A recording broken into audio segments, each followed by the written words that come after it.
روایت ہے کہ ایک نیک آدمی کو ایک دن خبر ملی کہ اس کے گاؤں کے لوگ ایک درخت کی اتنی تعظیم کرتے ہیں کہ قریب تھا وہ اس کی عبادت کرنے لگتے۔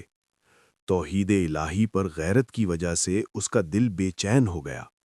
اس نے اپنی کلہاڑی اٹھائی اور ثابت قدمی سے اس درخت کو کاٹنے کے ارادے سے روانہ ہو گیا۔ اس کا مقصد خالص اللہ کے لیے تھا۔ اس میں نہ کوئی ریا تھی نہ کوئی ذاتی فائدہ۔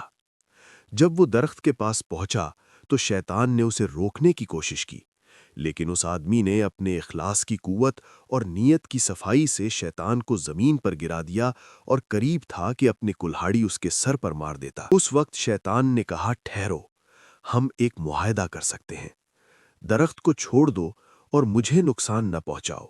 میں تم سے وعدہ کرتا ہوں کہ ہر روز تمہیں 1 دینار دوں گا۔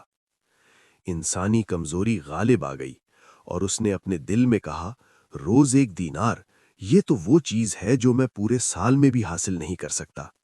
اس نے معاہدہ قبول کر لیا، درخت کو چھوڑ دیا اور اپنے گھر واپس آ گیا۔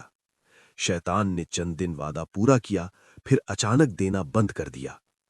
اس پر آدمی کو غصہ آ گیا اور وہ کلہاڑی اٹھا کر دوبارہ درخت کاٹنے کے لیے نکلا، لیکن اس بار شیطان نے اسے زمین پر گرا دیا اور مغلوب کر دیا، حالانکہ پہلے وہ خود مغلوب تھا۔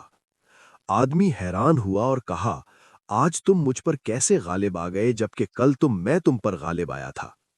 شیطان نے ایک ایسی بات کہی جو سونے کے پانی سے لکھنے کے قابل ہے۔ تم مجھ پر اس دن غالب آئے تھے جب تم اللہ کے لیے آئے تھے، اور تم کمزور پڑ گئے جب تم دینار کے لیے آئے۔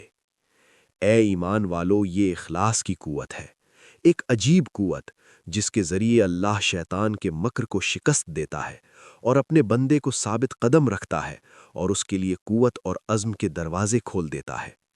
لیکن جب اس میں ذاتی مفاد شامل ہو جائے اور خواہشات در آئیں تو نفس کمزور ہو جاتا ہے، دل ٹوٹ جاتا ہے اور وہ نور ختم ہو جاتا ہے جو انسان کو اطاعت پر قائم رکھتا ہے۔